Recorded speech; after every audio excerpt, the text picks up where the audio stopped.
एक गांव में एक जानकी नाम की लड़की रहती थी। वह बहुत खूबसूरत और बुद्धिमान थी और उसका एक प्रिय मित्र भी था जिसका नाम लंकेश था। वे दोनों साथ साथ में ही बड़े हुए। लंकेश जानकी को पसंद करता था, लेकिन जानकी को ये बात नहीं पता थी। एक दिन जानकी के पिता जानकी से कहते हैं, बेटी, अब तुम्हारी विवाह की उम्र हो गई है, अब तुम्हें विवाह कर लेना चाहिए। क्या तुम्हें कोई लड़का पसंद है? नहीं पिताजी, आप जिससे कहेंगे मैं उससे शादी कर लूँगी। तो बेटी, मेरी नज़र में गांव का एक बहुत अच्छा और शरीफ लड़का है। वो बहुत ही शांत स्वभाविक और मर्यादाशील है। उसका नाम राघव है। ठीक है पिताजी, जैसा आपको ठीक लगे। मुझे पता है आपने मेरे लिए कुछ अच्छा ही सोचा होगा। फिर जानकी ये बात अपने प्रिय मित्र लंकेश को बताती है। लंकेश सुनो, मेरे पास एक बहुत अच्छी खबर है। मेरे पिता मेरी शादी करने का सोच रहे हैं। क्या? ये तो बहुत ही अच्छी खबर है। लंकेश को लगा कि जानकी उससे शादी का पूछने आई है। उसे यह लगने लगा कि जानकी के मन में भी उसके लिए कुछ भावनाएं हैं। फिर जानकी कहती है, और तुम्हें पता है, मेरे पिता ने मेरे लिए लड़का भी ढूंढ लिया है। वो इसी गांव का है।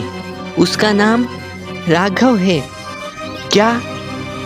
ये सब सुनकर मानो लंकेश के पैरों तले जमीन खिसक गई हो। फिर लंकेश जानकी को अपने मन की बात बताता है। ये क्या बोल रही हो तुम? ये नहीं हो सकता। मैं तुम्हें बहुत पसंद करता हूँ। क्या तुम भी मुझे पसंद नहीं करती? हम तो बचपन से साथ हैं।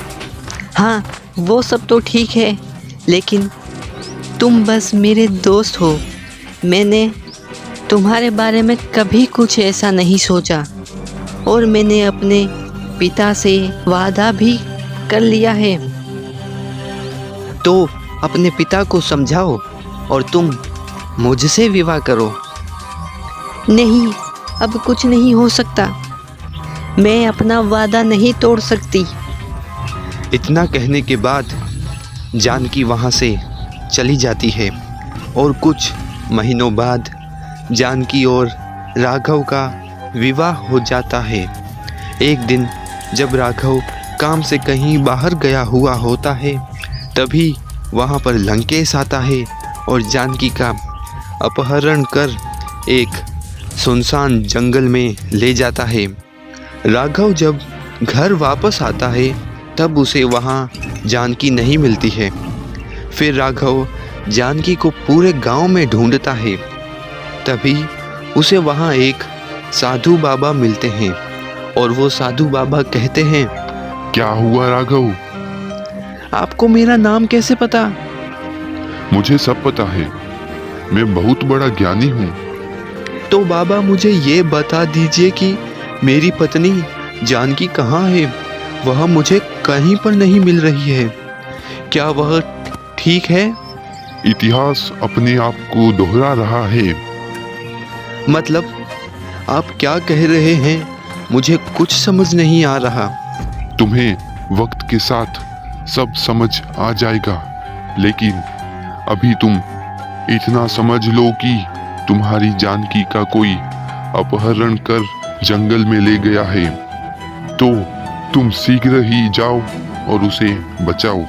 फिर राघव जंगल में पहुंचता है और देखता है कि जानकी का अपहरण लंकेश ने किया है, और वो लंकेश के पास जाता है और कहता है, मेरी पत्नी का तुमने अपहरण क्यों किया? ये मेरी बचपन की दोस्त है और मैं इससे प्रेम करता हूँ, और तुम हम दोनों के बीच में आ रहे हो। जानकी तुमसे प्यार नहीं करती है। तो क्या हो गया? मैं तो उससे करता हूँ ना। और तुम मेरा कुछ नहीं कर सकते। मैं बहुत ताकतवर हूँ। अहंकारी को उसका घमंड ही मारता है और एक विवाहित स्त्री का अपहरण करने की सज़ा तो तुम्हें ज़रूर मिलेगी। फिर लंकेश और राघव के बीच युद्ध होता है और लंकेश को इसमें बहुत मार पड़ती है और अंत में वो राघव के हाथों से मारा जाता है। फिर जानकी और राघव अपने घर जाते हैं, तभी उन्हें गांव वालों की रावण दहन की आवाज़ें आती हैं। फिर राघव के मन में वो साधु की कही बात याद आती है और वो समझ जाता है कि दशहरा के दिन राम और रावण के इतिहास ने आज फिर अपने आप को दोहराया है।